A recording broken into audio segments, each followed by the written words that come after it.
When it gets to June, I'm not trying to see my vision boards. I'm tired. It will not be over until I decide it is over, until I decide that I am giving up. And I think it's one thing to anticipate the curveballs, but it's another thing to anticipate that they keep coming. Hello, and welcome to the To My Sisters podcast. I'm Renee. And I'm Courtney, and we are your online sisters and hosts of the To My Sisters podcast. Now, we're all about promoting the wellness, growth, and development of a community of sisters across the world. And in today's conversation, girls gather round, we are going to be doing a mid-year check-in. 2022. Why are you running? Where are you going? That's the bigger question, isn't it? Where are you going? 2022 packed her bags. Why so much haste? She did not take off her shoes at the house. She said, I'm here for a good time, not a long time. Bye. She's that rich auntie that came at 3 p.m. and left at 3:20. She said, you have a container for leftovers. I'm going. I'll have some outside. I'm on my way out. Yeah, 2022 is running away, and though we do not know where she is going, all we know is she's dragging us by our edges as she runs. And some of us are doing well. Some of us, we're conquering the year, sticking to our goals, making things happen. And some of us, need a little bit of grease for some JBCO. Yeah, something for the scalp. Just something to help us relax. Oh, child. And so we wanted to kind of come and check in and give you that little pep talk and encouragement that you needed to continue with your year, no matter how it is going. We're going to be talking about dealing with failure, approaching your goals again, okay? But also riding the wave of momentum if you feel like you are succeeding in your goals, so that you put your foot on the gas and you can really reach the destination of your vision. So that's what today's episode is on. But before we get into it, sisters, you already know the deal. We have a ding, ding, ding. Dilemma. Okay, let's get into it. Dear sisters, I love you both so much. You've been the sisters that I have always wanted, and I can't thank you enough. The last podcast episode about forgiving yourself and others pushed me to finally submit my own dilemma. For context, I am 22 with 2 children. I grew up with a single mum, 2 siblings, and very little money. So obviously there is a lot of childhood trauma I'm working through. My mum has always been a functioning alcoholic. For my entire childhood, and the majority of the adults in my family, they're addicts. My grandma is addicted to crack and meth, and my mum and aunts are addicted to alcohol. Wow. I try to be understanding because I know that everyone has their own vices and way of dealing with issues, but as I've grown up, it makes me cringe to even talk to my mum when she's drunk. Recently, I've had to ask her to not drink and drive with my child in the car, but she turned around on me saying that I'm being unreasonable because it was only 1 drink and she drinks every day. I'm contemplating whether or not I should take a step back from my entire family, as they all excessively drink or smoke weed, and frankly it's triggering for me. Each of them has taken advantage of my kindness on 3 separate occasions and have yet to apologize or improve. The problem is I want to have a good relationship with my family, and I want my kids to have aunts and uncles and a family better than the one I grew up with. Am I being unreasonable by expecting my mother to change her behavior when she's around me? Should I just move on? Thank you both so much. Oh, girl. First of all, sending you lots of love right back at you, man. It's so beautiful to know that, you're out there, you love us, and we love you, and we're genuinely wishing you the best. This is a complex dilemma for a number of reasons. Family is often quite difficult to deal with insofar as, the whole... These are people that you've grown up with and you're linked by blood. And what do you do when you actually have people that are not necessarily willing to change their ways, especially when it's people that are related to you or people that have more of an implication on your behavior and the way that you move on with your life than, say, friends or acquaintances. So it's not a clear-cut answer. However, I don't think you're being unreasonable, but I do think that sometimes you have to be realistic about the expectations that you can have for not just family members, but for other people. When we think of relationships, we have to remember that relationships are two-sided. And whilst we can be responsible for the way that we engage and the way that we articulate our expectations, we can't be held responsible for the response that we get from other people. And in this case, somebody like your mother and somebody like, the rest of your family, if the indications show that they're not willing to change, or they're not willing to at least make the effort to try and accommodate for some of the things that you've requested, particularly because your children are involved, I think that it might warrant a period of time where you might want to not necessarily close the door fully, but at least take a step back to really review, to really spend some time with your children, to really spend some time building the kind of environment that you want to create for your kids, right? I think it's difficult because you're doing this, like being able to do this means that you would be starting off with a disadvantage, right? You don't necessarily, and you've spoken about this in your dilemma insofar as you don't necessarily have a healthy environment right now, and you haven't grown up in a healthy environment, and you've had to make some serious concessions to be able to come to the place that you are right now. So I would say spend some time away from family perhaps and really review what it is you're willing to take and what you're willing to not take. At least clarify and make it clear, both for yourself but also for your kids. What are the kinds of environments that you'd like your kids to grow up in? What are the issues that you have beyond kind of like the addiction? What is it about, you know, your family members and their behavior that has significant implications for you and your kids? So you mentioned that it's triggering. Is it that it may cause any kind of relapse? It may facilitate, you know, or send signals to your children that this is something that's acceptable, because children are very impressionable. They pick up on things straight away. They pick up on interactions. And if it's something you're trying to shield your children away from, it might be worth thinking about the practical ways that you can limit, you know, their exposure to this kind of behavior, especially when you have family members that are not necessarily willing to either see that what they're doing is problematic for your children and for you, but also problematic in the sense of their general welfare and health. And I think that it's also difficult because whilst many of us are in positions whereby we want to be generational changers and restore our families and create environments, these are things that we can't necessarily do alone. And it really does require the buy-in from family members or folks that are close to us.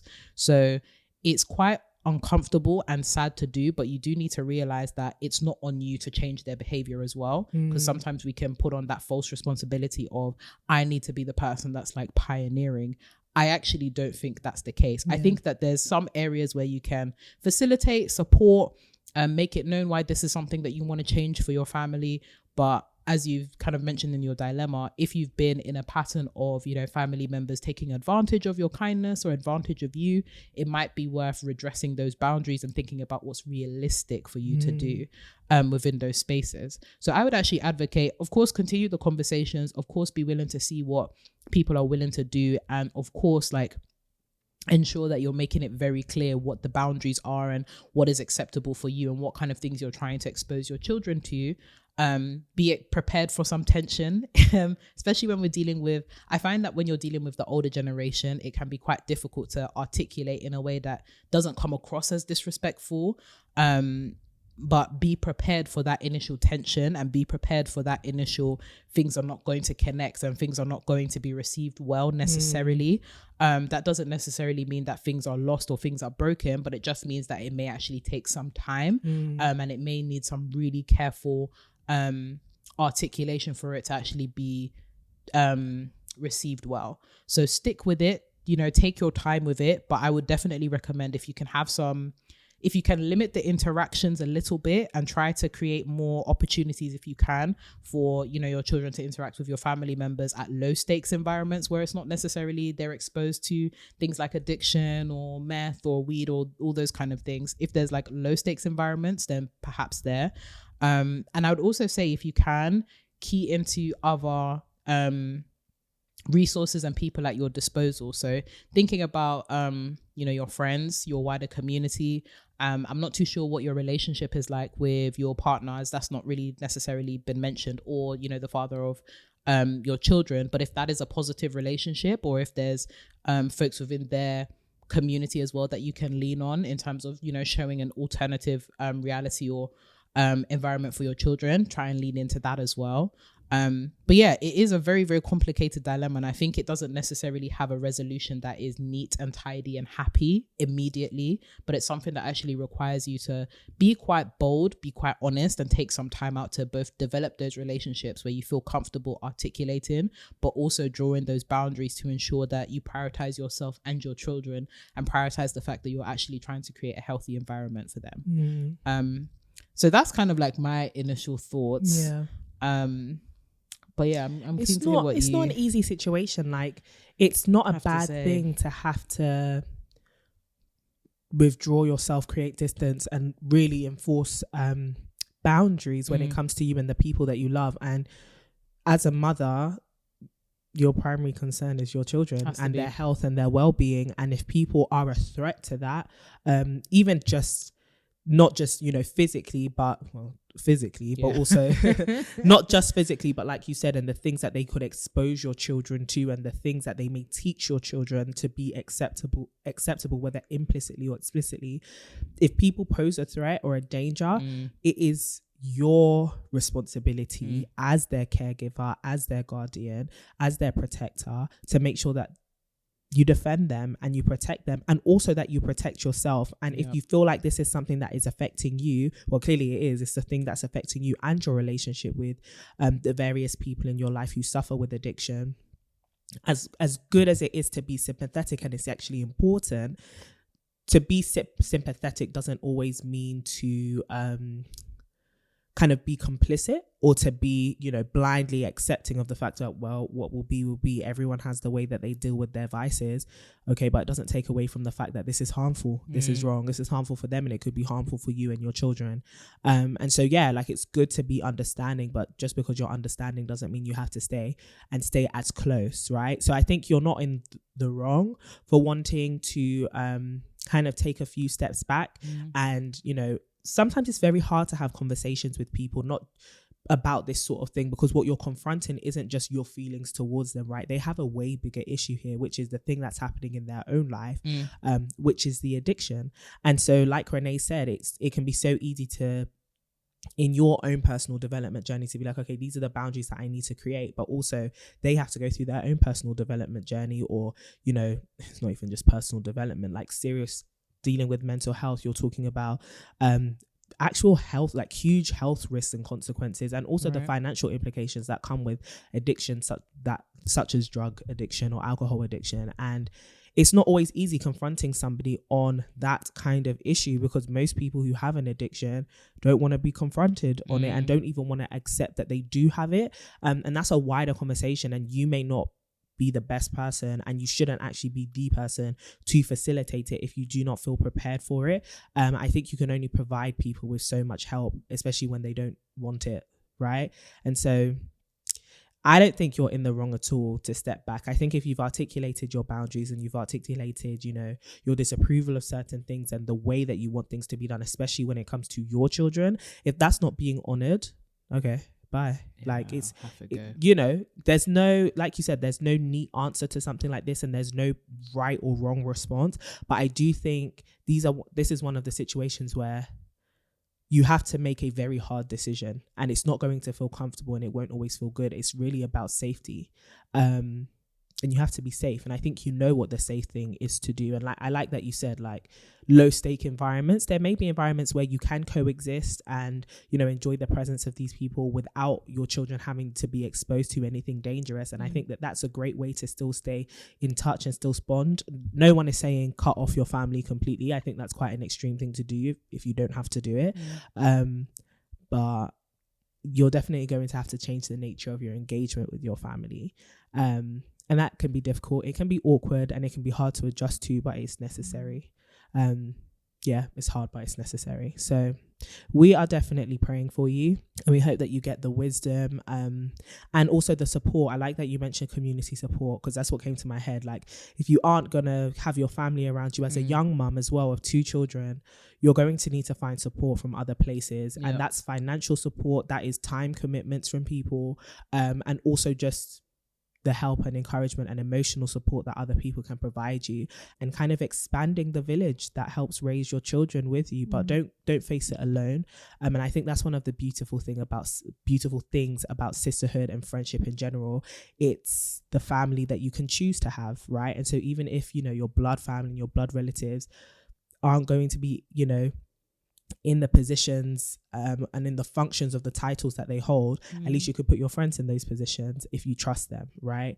So yeah, cultivate a wider village for sure. But like I said, we are definitely praying for you, and we're hoping you get all the wisdom and the support that you need, but also like strength to kind of move through the trauma that you've experienced by being exposed to so much, because I'm sure, like, I can definitely imagine and kind of relate to the fact that that's not easy. So yeah, emotionally, we pray for your heart, we pray for your soul, but we hope that you're okay. thank you for sending in your dilemma, sis, and all the best to you and your little kids. Yeah. Tell them their auntie said hey. We did. Such a tough one. Oh, that's why we all need therapy. Yeah, betterhelp.com/2mysisters. Biggest bad thing. Why are you so good at this? Don't know. I think I was bored for this. And no, it's not even to make light of the situation. Yeah. Biggest bad thing. Yeah. These are the sort of things you take to even therapy. the fact you thought of the connection, like, damn. These are the sort of things you have to take to therapy. Like, girl, trauma, pain. This is not what this episode is about, but take it to therapy. If you did not know, we have partnered with BetterHelp, which is an online therapy service. They have licensed therapists, professionals, not us. We just read things. Yeah, man. We just speculate. It's all alleged. And some lived experience. Yeah, some sprinkled on they top. Call that trauma. But you know what's better? Not just people you can relate to, people who actually understand your brain. I hate that you said, do you know what's better as well? Do you know what's Can better? You stop? BetterHelp. Sorry, I didn't even see it till you highlighted it. You know what's better? BetterHelp. I've personally used BetterHelp. I think you've used BetterHelp at a point to do our therapy. Like, we actually go to therapy. It's cool. It's lit. A lot of the things that we learned have been from our own personal therapy journeys. And we can definitely attest to seeing a lot of transformation from ourselves. So I say all that to say, whilst you may have gone through this year kind of listening to us and hearing us gist and giving you advice, and we love to occupy that space in your life, we cannot replace the space a therapist can occupy. Ooh, these words are not coming out today. We cannot replace or step into the place that a therapist should be standing in as somebody who can give you professional help and guidance, especially if you are dealing with sensitive issues such as trauma, familial trauma, or dealing with an addiction yourself, or being, in family or relationship with somebody who is abusive, violent, or addicted to something. And so please, please, please do not use this as a substitute. If you have been, please go to therapy if you can afford it. Luckily, BetterHelp is an affordable online therapy service, and it's much more affordable than going to like in-person therapy, and it's also way more convenient as well. And so if you want the link to that, we will leave it down below. We have so many testimonies of girls who have signed up using the link in the description, and they have started their therapy journey smoothly, and they are growing and flourishing, all right, from it. So if you want to give that a go, we'll leave the link in the description and the show notes for you to get 10% off affordable and accessible online therapy through our link, betterhelp.com/2mysisters. They are not sponsoring today's episode. We just really believe in them. There we go. So let's get into 2022. A year that has already given us 6 months. 6 months to work on our dreams. Let me just say Merry Christmas in advance, girls. Essentially, it's 2024. Since we bring the jingle bells and all them, the turkey, the turkey, cranberry sauce, all of it, since we're in Christmas. Happy Hanukkah. Kwanzaa. Happy Chinese New Year, because it's definitely already like Basically. mid 2023. Basically. Yeah, the year has been running quick. And I think we wanted to talk about, like, yesterday we had a meeting with the Tanzania girls. It was fantastic. And we did like a little review of things that we are grateful for, especially things that have happened, this year. And all of us had kind of different feelings towards the year. We were all like grateful when we did an amazing mindfulness exercise where we could practice that gratitude. But I kind of wanted to talk about what are some of the things that you think causes... Why did I say A like that? Because this is the only thing we're going to talk about for the next couple of minutes. Okay. I kind of wanted to talk about what do you think are some of the things that cause people to give up on their dreams, their hopes, and their visions at this stage of the year? Because I think we emphasize so much on people giving up in January, and kind of there's this rhetoric of like, if you can keep it pushing past January, you're going to make it work. But so many people give up on their dreams every day, So what do you think causes people to give up on their dreams, especially when it gets to like this point of being halfway through the year? The hump. Yeah, the hump. Oh, goodness gracious. What a fantastic opening question. Thanks. So I think a couple of things. I think firstly, people get tired. Yes. People get really, really tired. Life comes at you heavy. And I think, it's easy to keep up the momentum in the beginning when life throws you curveballs because you're prepared to keep going and you've literally just started. So there's excuses, there's still a drive of momentum because it's like, I was prepared for, the rain to come. I had been bigging myself up. I had been, I've stocked up on my affirmations. I know the devil's going to try me in January. By the time you get to June, it's I'm tired. I'm barely making it through. I'm exhausted. Yeah. And exhaustion is a real thing because life is exhausting and the curveballs keep coming. Yeah. I think it's one thing to anticipate the curveballs, but it's another thing to anticipate that they keep coming. So many of us might have gone through this year and we've had a financial curveball, and then we've had to grieve loss, and then we've had to deal with, a relationship breaking down back to back. And it's like, you get tired of dealing with curveballs and the curveballs don't stop. So I think it's the unfortunate realization that curveballs will keep on coming and you have to keep on re-energizing yourself to deal with those curveballs on a daily basis. By the time you get to the half point, that's when, when I think of a marathon, for example, you have to make sure that you have enough reserve in the tank to even get to the halfway point, much less the finish line. Right. So there's that. But also, many of us spend our resources a bit too quickly in the beginning. So when I think of a marathon, right, in order to get to the finish line of a marathon, you have to make sure it's not even just about having enough energy. Right. It's about the distribution, precisely, energy management, distribution of energy. When we start a journey, we have all the energy in the world. When you start a race, so think about when you go work out, right? The beginning of the exercise, I'm ready. Yeah. I am ready to, it's when you get to the last reps. It's when you get to the halfway, my knees, they hurt. That's when you start being aware of all of these different things that because you had so much energy stocked up in the beginning, you didn't realize. Right. Suddenly the injuries are becoming apparent. Suddenly your time is running out. Suddenly you realize how tired your body really is. So I think there's also the energy management where many of us we have so much energy in the beginning, and the energy is often given more color and vibrancy by the fact that we can see the vision. Right. We're very close to the vision. We've literally just written it. So in the first month, I can turn to my journal. I can look at my vision board. I have the energy to do that. Yeah. When it gets to June, I'm not trying to see my vision boards. I'm tired. I'm not trying to look at my journal that I wrote 6 months ago of Happy Renee, where things were great and I was just starting this journey.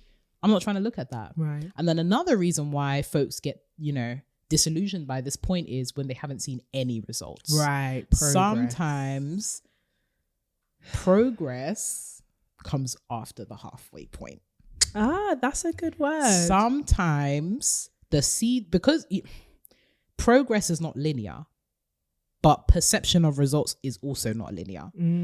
Because we have been imagine this, we're consistent, things are we're doing the work that we need, but we're not seeing the results. And by the time you get to the halfway point, you're thinking, I should have at least seen an offshoot of a plant. Think about when we plant plants, right? It's at least I can see the leaf sprout, so I know something is growing. Sometimes we don't even know if something is growing. We're just going through the motions. We get to the halfway point. I ain't got nothing to show for it. Come on. I have been consistent. Why is my finances still? But I have been. It's diligent. The fact that I haven't lost a pound of weight this year. Zero. Renee, it's I could shoot myself in the Zero. neck. Even in that example, right? Many of us have had fitness goals and stuff like that, and we're just I want to lose let's say 30 pounds by the end of this year. That means by the halfway point, I should have lost 15. You get to the halfway, I've lost nothing. The scale has not moved. In fact, it's gone the opposite way. It's actually an enemy of progress. As actually, what I've realized for myself personally, I don't know about your scale, but mine was sent to me from the devil. It's actually an agent of Satan. Must have been. Because you must come into agreement. Things are not changing. It's not adding up. Things are not adding up. In fact, things are adding up, and that's the problem. Things are adding up. Piling up. So when we see a consistent pattern of regression and not necessarily progress, it can be disillusioning. Right. However, speaking to that, sometimes it's not necessarily the fact that we can't see the progress, but more so our measurement of progress is actually incorrect. Okay. So when we think about for the weight example, many of us, I want to lose weight, I want to do XYZ, Yeah. when really the goal is I want to be healthier and I want to fix my body composition. Scale weight might not actually be the correct metric of progress. Right. So could it be like, because we're so focused on particular metrics of progress that have not actually showed up, we are ignoring the small wins on a daily basis, which means that by the time we get to the halfway point, we're so underappreciative and we lack gratitude for the other markers that we give up. Because we've set our eyes on one particular indicator of success, that we forget all of the other successes that stack up to that big success.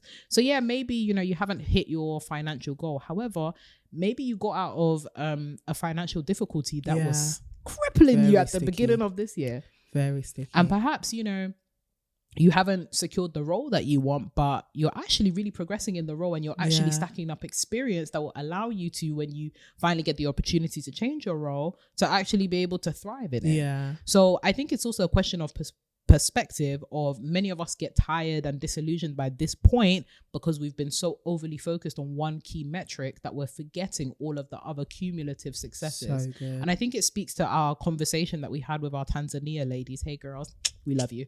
It speaks to the conversation that we had. Zanzibaddies, isn't it great?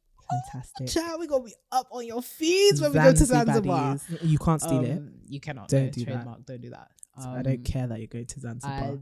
We are the Zanzibaddies. Us and our girls. Absolutely. Shout out to Jen. She was amazing. Yeah, she was the creator. The creator. But it goes to why the theme for the conversation that we had yesterday was mindfulness and gratitude.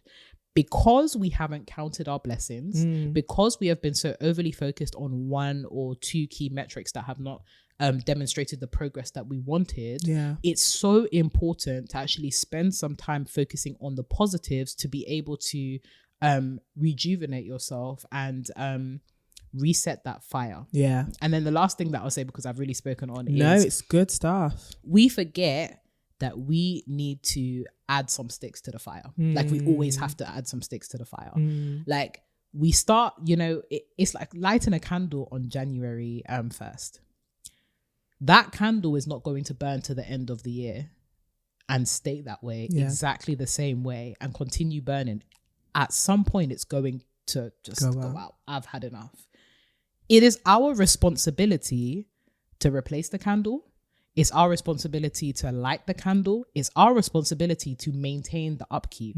So many of us have forgotten that this journey is not just one of beginning, but one of maintenance. And the maintenance part is often the hardest thing to do. But remembering that you have to maintain, you will succeed. Just remember, look, energetic, January. Yeah, we've started, but just be prepared for the fact that your candle will go out. Yeah. Be prepared. Yeah, that's so good. That's so good. It reminds me that it's great to start the race, but it really is about finishing. And when you get to that point of, it's never over till it's over. That's one thing I think I'm always encouraged by, just generally in life. It is never over till it's over. If you don't give up, you're still going. You might not be where you wanted to be, but it's when you stop that things really truly end. I think a lot of us get discouraged by the fact that we slowed down. It feels like we're not making progress, even though we are still moving so much and exerting our energy. And even if you feel like you haven't been working too hard on things, the fact that you still have hope for the things that you want, there is still a degree of movement happening, even if it is just within your heart and within you.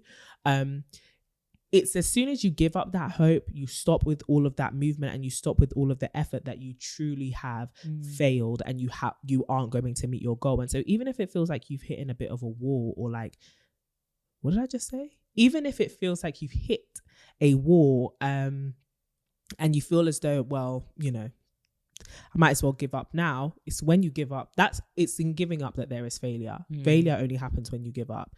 The truth of the matter is you got to keep going, right? It's not over until it's over. This year is not over. It's not until it's over, And so, and even if when the year ends, we all stand there, oh my God, Happy New Year. It just feels like it did 10 minutes ago.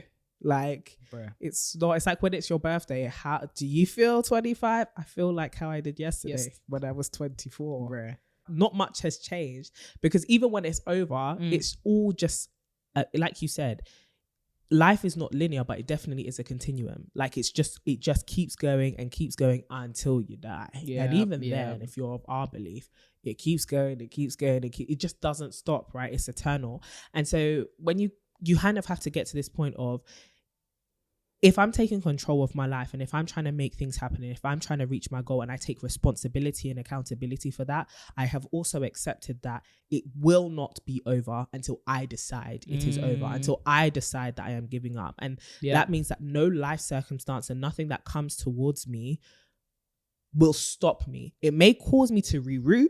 It may cause me to go on a diversion. It may mean that I have to take the longer way around. It may mean that I'll have to stop the car for a bit to refuel, but it's not going to stop me from trying to get to where I get to. The most it can really do is stop me from trying to get to where I'm getting to, because I've decided to go somewhere else, not because I'm not making any progress anymore. And I think we treat life as though it can stop us in our tracks. Yeah. Really and truly, no. Yeah. We have that power, right?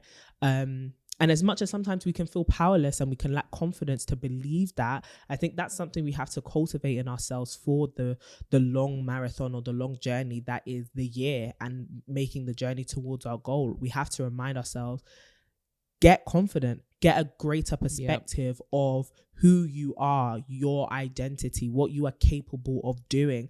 Find the capacity to dust yourself off and see the gold and the potential in the dirt that you're faced with. Like I think of diamonds, right? You're going to be looking at dirt for a whole long time. But you got to rummage through. You got to keep mining. You got to keep doing the work. And then even when you find the diamond, you got to polish, hopefully it's ethical diamonds, just to put that out there. But you've got to polish it and you've got to make it look as beautiful as you want it to, right? It's going to look like a mess. Yeah. And it's okay if during the year it feels like it's a mess. But zoom out. You have a whole 365 days. You've only completed half of them. All the time. And I think it's about like reframing and perspective, like you said. Like all the time that you feel like you have lost, thank God that you have the exact same amount of time left. Right? Damn. It's so easy to think I've wasted 6 months of the year. Okay, but you still have 6 months ahead of you. Precisely. And so if you are grieving over the fact that think of all the progress that I could have made in those 6 months, okay, turn that grief into hope. You have another 6 months. Think of all the progress you can make in 6 months. December is coming, right? And so it's not about rushing towards. Now you have an idea of how quickly 6 months goes. Put efforts towards the next 6 months, right? And it's I think the thing about hitting the hump of the middle of the year is changing your perspective, right? No matter what you've experienced, whether it's been good or bad, just maintaining a healthy perspective of time. We often talk about like time and the way it's used as like this weapon to cause fear in us, like your time is running out in whatever area that you're trying to see growth in. But the truth is, time is what you make it. Yeah. But then I guess, okay, so let's talk to two different groups of people, because there are people who have done really well this year and excelled, rocking it, A star. We claps. We are proud of you. And then there are people who, have stumbled, failed, given up, maybe, as far as to say. Let's start with the latter and then we'll get to the former, because we know not everybody's down now, okay? Not everybody's been beaten. Exactly. But before we get to running, towards victory, we need to pick up some of the girls that fell. Yeah. We're doing this together, community. And so what would you say to people who, well, firstly, how do you deal with failure? Yeah. And what would you say to people who feel as though they have failed in achieving their vision for 2022? I think the first thing you need to do is forgive yourself. Sit, like genuinely say to yourself, I forgive me. Yeah. Because as someone who like has had perfectionist tendencies and as somebody who previously did not handle failure well at all, it is important to acknowledge A, that you failed, but B, that you forgive yourself for it. Because when you fail, there's two like classic responses. The first is to punish yourself severely and like get back on track, and you're just like, I'm going to do something extremely unhealthy and drastic to punish myself, to get myself back on track, whatever that is. Or B is to completely just give up Those are the two like most common responses that are quite negative when it comes to failure. The third is the most healthy, and that is to forgive yourself. Whatever that looks like to you, whether that is actually saying out loud, as moist as it sounds, maybe you actually need to hear it. I forgive me. You know, sometimes even speak to yourself. It sounds crazy, but I promise you should try it. Be like, there's been some times where I've been like, you know what, Renee? You've had a hard week and it's okay that you didn't behave in the way that you wanted to behave. It's okay that you had a relapse or whatever. That's okay, but I'm not going to allow that to define me. So give yourself some actual space and time to forgive yourself. That's the first thing that you need to do. The next thing that you need to do is to come up with a game plan as to how you want to get back on track in a healthy way. So I'll use like, for example, fitness, because that's the easiest one that I can use. Say you had the day where you overate or like you ate things that are not particularly healthy for you. Okay, that's one day out of 365 days. What's your game plan for getting back on track? Is it, I'm going to severely restrict my calorie intake, or I'm going to beat myself up about it over the next few days? No, it's give yourself a clean slate and start again tomorrow. Understand that tomorrow presents you with another opportunity to start again. So reframing it and using it as an opportunity. Okay, I failed. I'm going to start again tomorrow.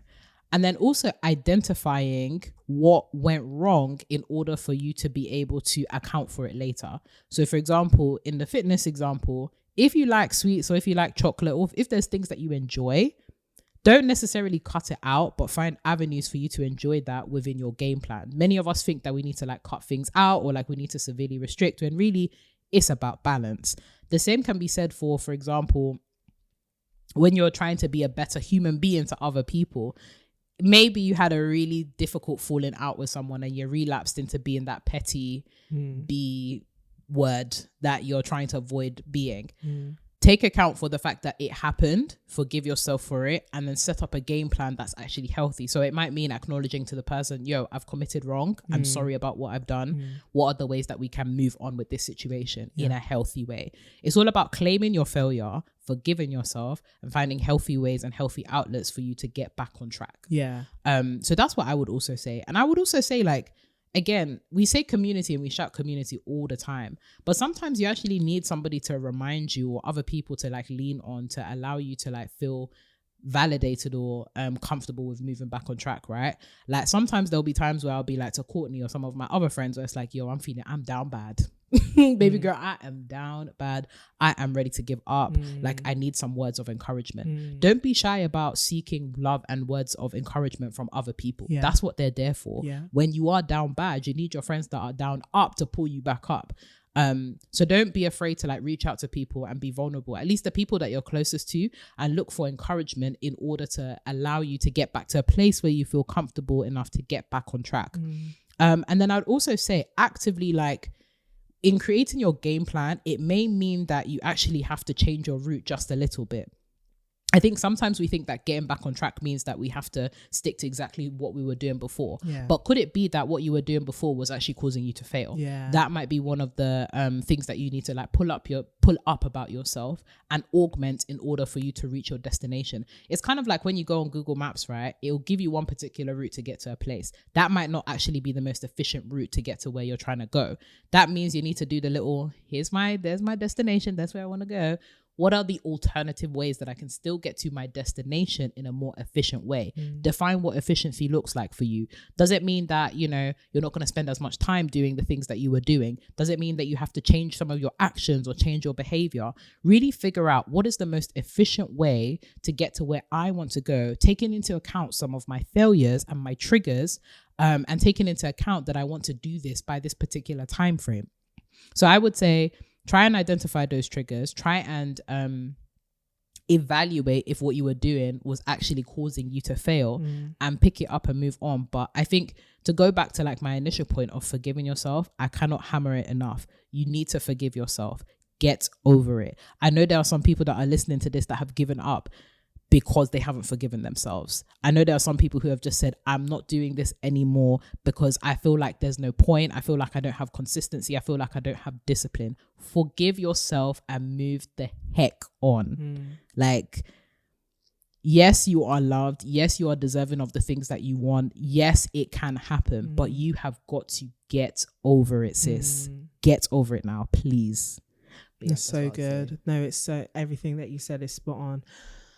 Failure, it happens, you know, really. And I like that you mentioned perfectionism, because I think a lot of us don't allow ourselves to fail because we want to be so perfect all the time. And so when we do fail, we see it as the be all and end all of who we are. It's our entire identity, and we wear that label on us like a scarlet A. We just put, I'm a failure. No, you're not. And if you go into your next, well, even if you find the courage and the strength to go into your next attempt, if you go in with that mindset of, I'm a failure, it's going to become a self-fulfilling prophecy, and it truly will become who you are and what you produce. Truth of the matter is, you're somebody who failed. We've said this before. I think I've said this before. Yeah. You're somebody who has failed. You are not a failure. Failure is something that, it's a moment, right? To have failed, it's a moment. It's not an identity until you choose to wear it as such. And so take time to just relinquish yourself of this pressure you're putting on yourself to be perfect and to be perfect all the time. And baby girl, you are not infallible. Okay. Life is going to deal some punches to you. And I know we always try and say, you know, you're bigger than that and you can take control of it. Yeah, but it takes training. Training means going to failure.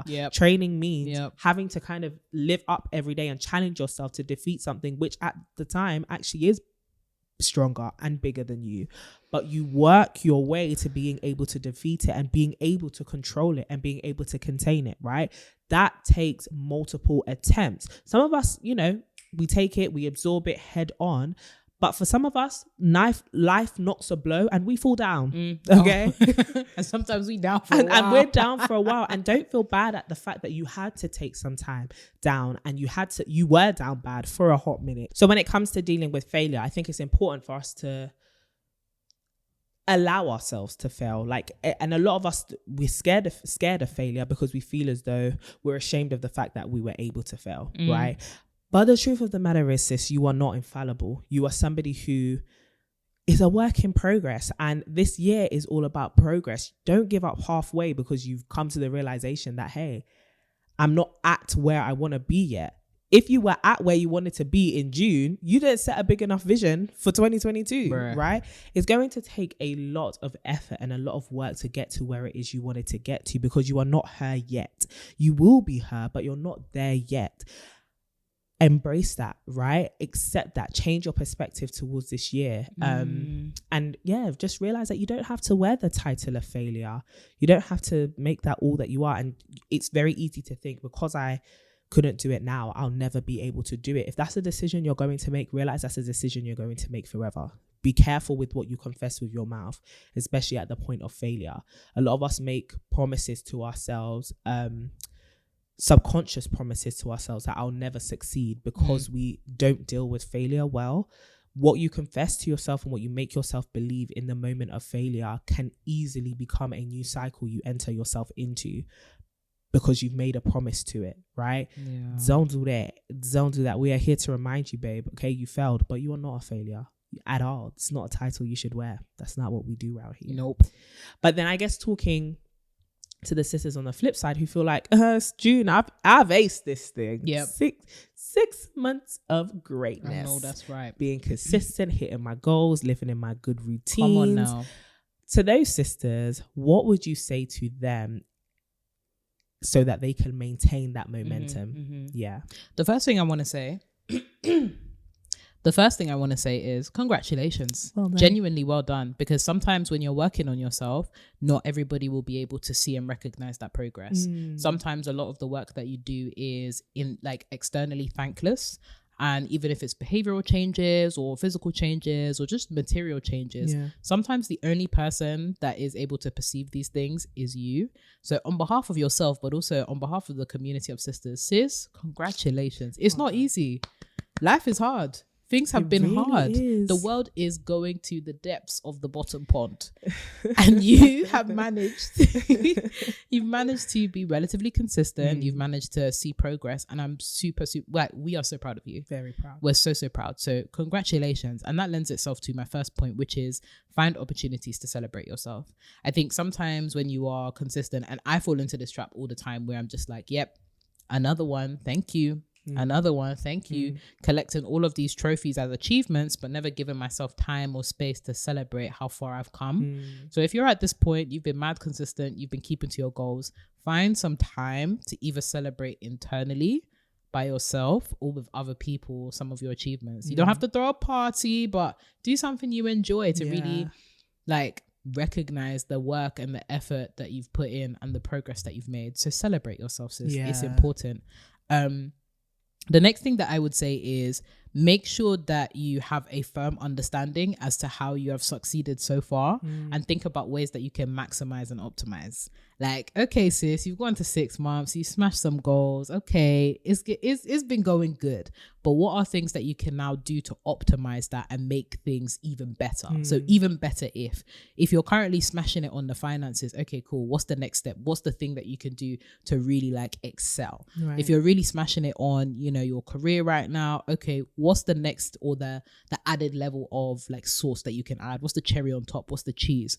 Be trying to find opportunities to maximize and optimize, because it's not even just about achieving the goal, but if you can find an opportunity to excel beyond, then take it, especially if you have, you know, really codified, or you really got this foundational consistency and progress down. It's time to optimize, sis. You've got the sauce. Let's see what you can do to really like push on and really, really do well. And then another thing that I would say is, if you do fail at a later point, remember this moment. Cherish this moment, because things are not perfect. And whilst things are going really well right now, a curveball could come in the last quarter. We've seen it happen in like football games and matches all the time, where it's like that final hour. So don't be alarmed if failure comes, and equally don't get complacent. It is so easy to become complacent and like stuck in your own systems and routines that progress starts to stall, but it's too late when you notice it. So do that evaluation and think about ways that you can continue to be proactive as opposed to reactive. So what are the situations that you can put yourself? What are the opportunities that are coming? Who are the people that you need to align yourself with in order to continue progressing? And it doesn't necessarily mean that you need to 10x your progress, but think about what are the key things that may be holding you back from really excelling, or what are the key triggers that may appear in order to facilitate that complacency. So yeah, those are like the main things that I would say. But big up, like genuinely big up yourself, because it's not easy, you know. It's actually not easy to have succeeded in this life. What? It really isn't. So like, kudos to you, biggest man thing. Like, it's not easy to be ticking off those things on your goals list. And celebrate yourself out loud, celebrate yourself like completely unapologetically, because it's very easy to harp on your own failures and get so hyper focused in fact on the things that you are not doing, and forget the milestones and the memories of the things that you did do. And it's a great reminder, even for girls who feel as though they are failing, take time to really take account of the things you have done well and use those things to motivate you. I think a lot of us conjure up this internal motivation that is very future driven. However, I think if we take time to turn around and look at the past and look at our past records, as maybe inconsistent as it may have looked, if we look at our past, there are many things that you can point to where you did succeed and when you did carry yourself through and when you did get back up, and using those things to be as much of a testament of your character and your integrity and your identity as you do failure. We can get so hyper focused on the things that we want to take out of us that we don't take time to recognize and take inventory of what is already in us, right? So the fact that you've been able to succeed to this point or carry yourself to this point, there are things that, and the fact that there are things that you can pat yourself on the back is amazing. Write that down. Put a note of that. Take a picture of that moment, right? Put that together in a collage. I don't know what you need to do, but you need to put something together that lets you know, damn, I did that, right? And allows you to have that as a frame of reference, and not just and allow you to have that as a frame of reference instead of returning back continually to the point of failure or the point of when you could have done better. Make memorials of the great things that happened as well, so that you can return to and say, damn, I did that, that happened, or rah, that was a moment. I know, that's right. You know, don't let those moments pass. And a lot of us take those moments for granted as, okay, yeah, like you said, another one, thank you. And we move on, throw that to the side, put that certificate in, you know, a different cupboard somewhere, throw that picture like in our, whatever it may be. We just move on. Don't move on from this moment. Make this moment a monument. Dance, okay? Just have a happy time. Share it with your friends as well. I think celebration does a lot for us in terms of creating motivation for us, because we want to celebrate again. We want to have those moments of victory again. So celebrate your victory and celebrate it loudly. I love that you brought that up. I think another way to really ride the momentum is, like you said, don't get complacent, but also don't get familiar. Don't get familiar with the point that you are at now. Just because you are, you know, you're on the incline and you may be at the highest point that you've been in the last year. This is not the highest point that you could ascend to. And so definitely, if you're going to ride the wave of momentum, you cannot be familiar with the position that you now find yourself in.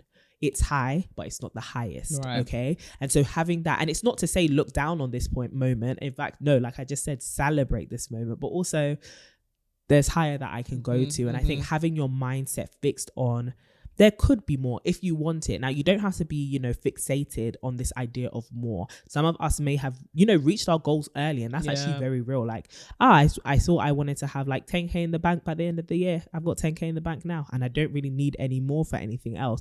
Great. Tick that off your list and now direct your focus to other places, right? But right now is not the time to lose energy on certain things. And also, I would say take this as an opportunity to reevaluate your pace as well. If you feel like you've gotten to your goals but it's causing you to burn out, slow down, right? If you feel like you're getting towards your goal but also you haven't been giving it all that you got, speed up. Take this as a good, you know, junction where you can actually reevaluate. Am I happy with the pacing of the way things are going? Really is there a way that I can also get more fuel in my tank to be able to get to where I'm going well?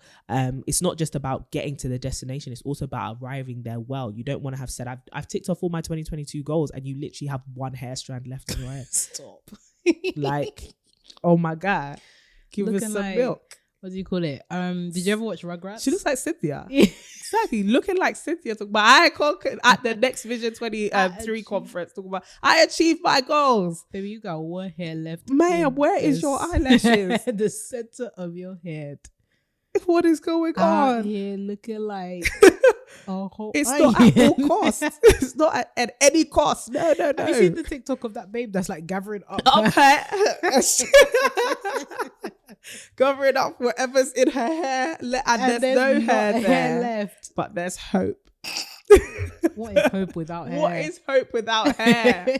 How can you make it work without the adequate resource? Traction alopecia is a thing, very real. It's very real. Like it really is about evaluating your pace. Like, yes, go hard. And this is not actually like, I think it could sound resoundingly negative. And it's not. Like, some of us need to actually speed up, you know, or you may have realized at this stage, I like the pace that I'm going at, and I'm doing this so well. And so I think it's important to just take this as a point of evaluation of certain things: pace, proximity to your goal as well, and also reevaluate whether you have cast a big enough net.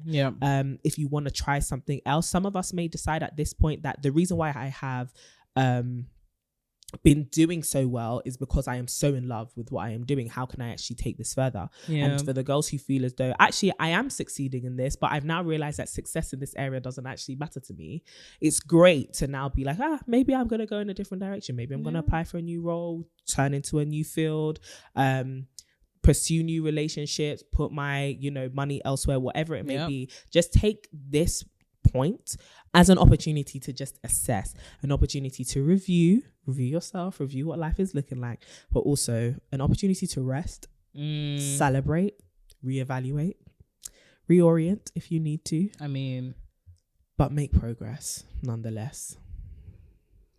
Yeah, that's so exciting, man. Yeah, man. I'm excited for the sisters. For you. If you feel as though you haven't really got like an idea, you've been listening to this and you're thinking, I threw my vision board in the bin, or like, I haven't really got a vision for my year, it's not too late. You don't need to write a vision on January 1st. Everyone's doing that. Ew, so old. Dirty. What you ghettos, old. Oh my gosh.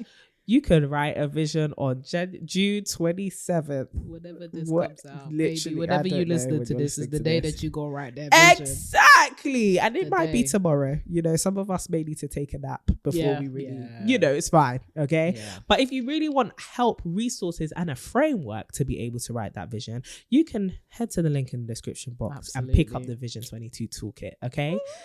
The girls are ranting and raving about how much it has helped them actually in their progress towards the end of the year. And I can attest to the fact that not because we created it, it's just lit. Yeah, but it was also lit because we created it. Exactly. It's just lit. It's just a great succinct framework and literal toolkit accompanied with videos and workbook. Both. Okay, for you to work through to help you jot down your goals, make smart goals, and also give you the insight you need to work towards it. We go into far more depth than we have in like any podcast episodes about specific things regarding the goals in the different areas of our lives. And so please definitely go and pick it up. Super affordable, chicken change. Y'all got it. Okay, so if you want to pick it up, support the sisterhood, but also support yourself. Heavy on the journey. support 100%. But yeah, man, I hope that this episode has been cute, the motivation that you need. We hope that you've gotten information, motivation. all the Asians I was about to say another without one, the but I didn't. hateration. In this dancery. But yeah, this was a Without mid-year that. check-in, sis. And we hope that you have an amazing week and that this week you embrace the opportunities and step into making your dreams actually happen. All right? Do the work, babe. We're here to support ya. And if you want further support, follow us on Instagram at To My Sisterhood. We post all the time. All the time. Straight to your timeline. Little nuggets of greatness. So you can follow us Instagram, Twitter. I was about to say Facebook. No one uses that. No, we ain't there. TikTok. That was what I was thinking. We on the of. talks. TikTok. We on the talks. We on the Yes, talks. yes. And you can come and follow us individually at Renee Kapuku, who is just flourishing, glowing, excelling, thriving. Coming into myself. You know what I'm saying? And you can follow me as well at CD Boating. I am getting better now, so We did. content from me. We and you can there. subscribe to my YouTube channel. Call me Daniela Boating. It's 110%. great. It's lit. It's actually great over there. And also, sisters, perhaps we haven't been as forthcoming about this, but we need your support. Follow. Please follow all of these social handles, shares. Precisely. We need all of your support, sis, because if we're gonna support this entire global sisterhood, because we know that some of you guys are listening in from literally the four quarters of this world that we have not touched, but we will touch. Hallelujah, yes, Lord. That we will touch. Please share it with a sister, share it with a friend, share with your mama, share with your grandma, share with your pets, share with your brothers as well. Share with those men friends of yours that are trifling. We got episodes for them too.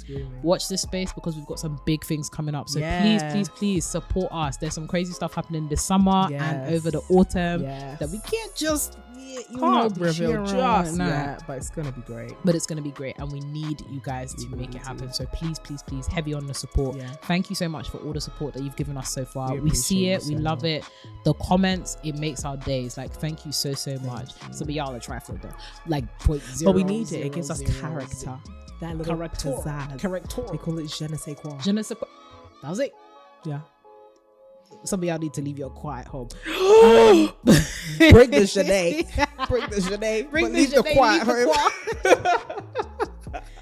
But please, heavy on the support. Be out here, be sharing on socials. If you see us, like. If you see us, share. If you see us, rate us 5 stars. You already know what Courtney says. Anything below 4, send us an email. We can sort it out between us. You know, we give it out by the end. No, I'm trolling. I am screaming, not us paying you off. We don't do that. We don't respond to terrorists. We don't do that. We will report you to the police. We don't bribe. And be sure to sign up to our mailing list. It will be on the descriptions as well as in the show notes. Fantastic. Sisters, we hope you've enjoyed this episode. We'll be back before you know it. Have a fabulous week. And until the next time we get to talk, keep glowing and growing.